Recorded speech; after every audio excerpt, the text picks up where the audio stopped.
shaming related to the ballet, non-graphic torture, and murder.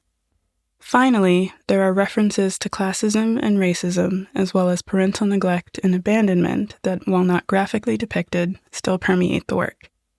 Now let's have some fun. I hope you enjoy listening.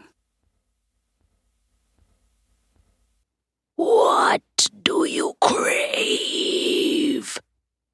I lurched back, tumbling flat on my ass as a voice spoke from within my marrow. Muscles in my arms and legs trembled at the vibrations. The knife skittered across the floor as it repeated its question.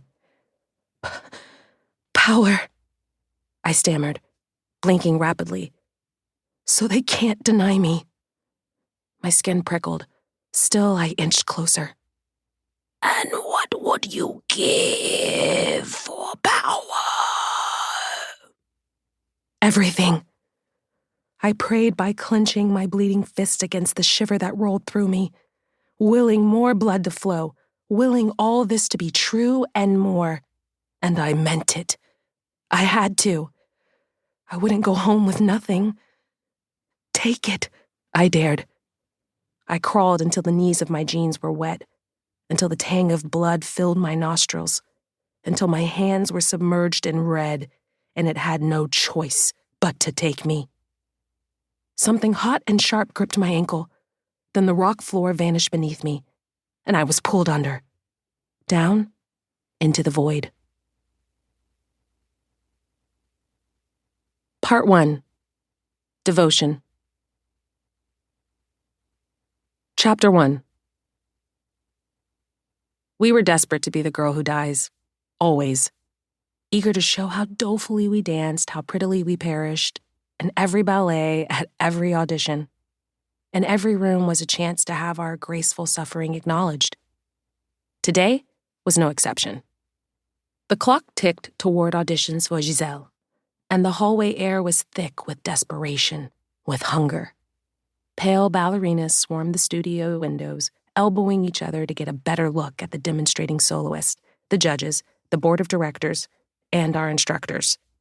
People who held our futures in their frowns got acquainted with the teachers who had watched us both soar and plummet for 8 years straight, 6 of which I spent at the top of my class.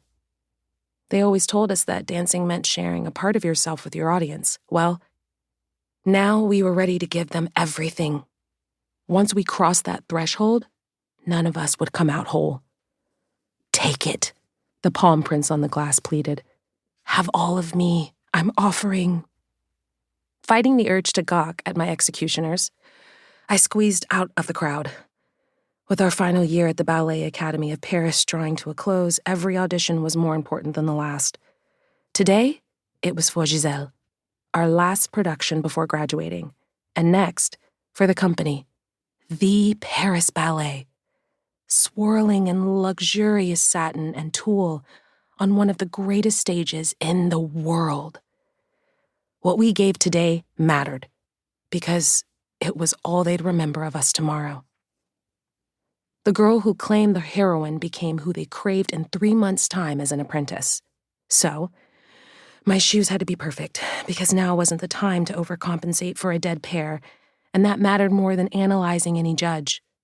Madame Desmarais, who taught for both the academy and the company, had said during our very first point class, "The shoe is an extension of your foot." And the best shoes required a delicate balance, rigid enough to prop you up, but beaten into silence, and the shape you needed, firm but still broken, and always beautiful. Just like the perfect ballerina. Of course they brought Josephine Moreau to show us how it's done, Vanessa remarked loudly from the window, twisting the twinkling diamond necklace at her throat. As if we don't get enough of her with Cinderella posters all over the city. Keeping my head down, I focused on the pair of New Point shoes in my lap.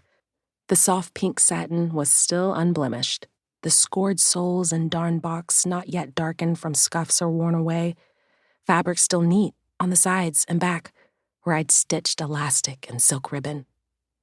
I started customizing them the night before, working my nerves out in the crack and pop of the vamp and shank, rapping on the floor and shutting the tip and doors to reach that sweet spot.